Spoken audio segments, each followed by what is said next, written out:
In this video, what I want to touch on is the question of, is Fallout 76 really that bad? There's been a lot of negative press, a lot of negative headlines, and of course the horrid review score about this game, but now we find ourselves a month and a half later. If you Google, is Fallout 76 that bad, a lot of the posts you're going to find are a month or close to a month old at this point. A lot has changed since some of those posts were made, and I feel like an updated answer to that question is really important, considering how much more often it's being asked nowadays. A bunch of people might have got this game for Christmas and are deciding whether to keep it or return it, or even alternatively, maybe you just got some extra money and you're looking to pick it up on one of its sale prices. So there's a couple of really big factors, I think, that go into deciding whether or not Fallout 76 is more worth it now than it was a couple of months ago. One of the biggest ones being the sale price, but then also you have some of the bug fixes and improvements to the game, and also all of the different controversies that came along with it and the sunk cost principle. So right off the bat, to actually look at a lot of those initial user reviews and reports, and even the answer to the question, is Fallout 76 worth it? Those evaluations were made for a $60 game on release for Fallout 76, which is obviously not where it stands today. At $60, and with how many bugs it had at release, this game was a pretty questionable purchase. It was charging full AAA game price, but definitely not delivering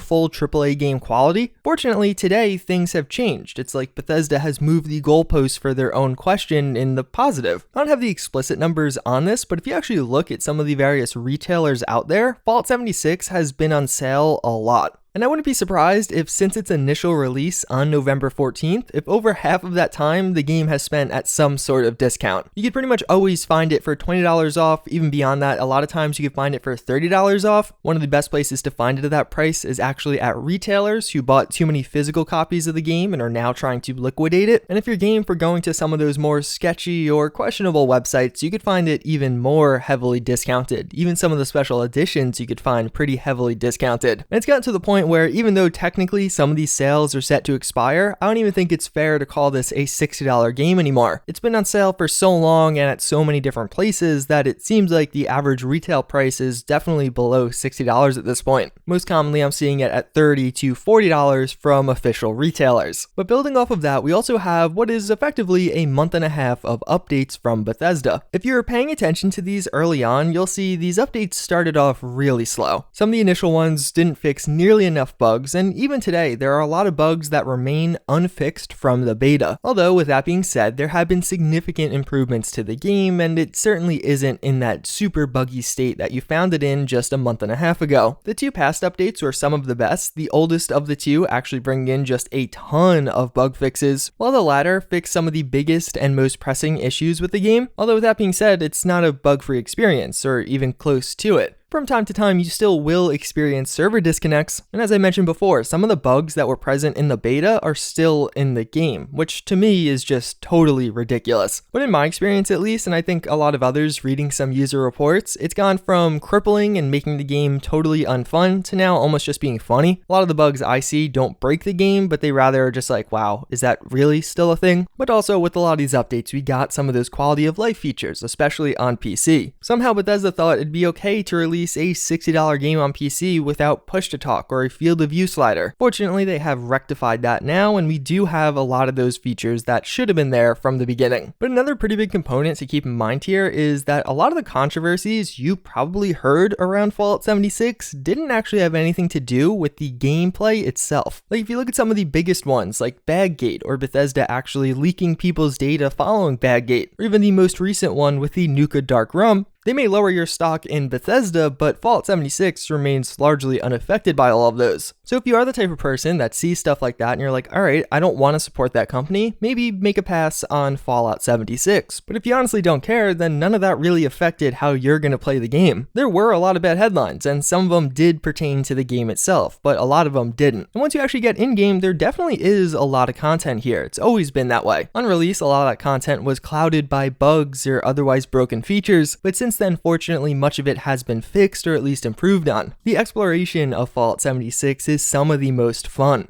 Several areas will leave you very disappointed, but there's still a lot of cool stuff to see and a lot of cool quests to experience. The Enclave quests or even the Brotherhood of Steel quests are really cool and provide additional backstory to those factions, which almost make it so I enjoy some of the other Fallout games more. And even beyond that, I've been saying this since day one, but playing this game with others is just a ton of fun. Whether it be just doing some stupid stuff or actually getting some people that know how to be quiet as you listen to a holotape and doing quests together. I've been saying since early on that this truly is a game that you can play with friends and have fun, or play solo and also have fun. Playing solo definitely has some super scary moments, and it makes you feel very isolated and alone, something not many other Fallout games really got right or even did all that well. Looking forward, we also do have things like mod support later in 2019, but even more soon, we do have things like DLC that may bring loot boxes, which will invariably piss a lot of people off, but it also is free content. Hypothetically, going forward, the $30 you spend on Fallout 76 will only give you more and more stuff to play without you having to pay any additional money. Unless you really like that Santa costume. Hey, it's your $20. Although don't get me wrong, the game's certainly not perfect. In my case, after putting 100 hours or so in, it definitely has its faults. The endgame is absolutely horrible. PvP needs a total rework for it to be even remotely fun. But at the same time, I think for $30 with a month and a half of fixes, I could definitely recommend this game. For $30, I definitely think you could get 30, if not more, hours of enjoyment out of this, even if some of that will involve laughing at various bugs Bethesda has still yet to resolve. So those are my thoughts on Fallout 76 as it stands today. I am very sure many of you will not agree with me on this, and that's okay. I imagine many of you guys probably played this on release and abandoned it after that, and for you, I would recommend try starting a new character. Obviously, you're never getting your $60 back, but I imagine you'll find that the game definitely has some considerable improvements, especially when you're playing with others. It's still not perfect, it's still not the best Fallout game, it's still not even the best game of this year, but comparing now to release, it's a lot easier to have fun in this game than it was a month and a half ago. Before we end things off though, I do want to share today's psychology fun fact of the day, and it's one I've talked about, but it's particularly relevant to the video I just filmed, and that's going to be on the sunk cost principle. Basically, this is the idea that when making future financial decisions, technically all you should really consider is how things will be impacted in the future, not the past. This is otherwise known as the sunk cost fallacy because it's a logical fallacy, a fault in our logical thinking. Let's say you're holding a stock and you hold it for 2 years and you see it go up and down, and it really is a roller coaster ride and you don't want to sell it at a loss. But objectively, if you look forward, the upside for the stock really isn't good, and the best decision would be to sell it right now at a loss. Humans, not being totally objective or logical, have a pretty hard time at actually selling stuff at a loss, even though that shouldn't really factor in. You should only be looking at what will happen tomorrow, not what happened yesterday. And of course, this can somewhat apply to Fallout 76. People hearing bad press about the game and deciding, oh, I shouldn't buy that game, even though maybe you could have a ton of fun about it if you bought it right now and played it. At the same time, you can make the argument that no, you shouldn't support this company for what they've done, and I kind of agree with that argument, but at the same time, I don't fully because I'm here making this video. Either way, as always, again, I thank you guys for watching. Hopefully you enjoyed this one, and I hope to see you all next time. Later.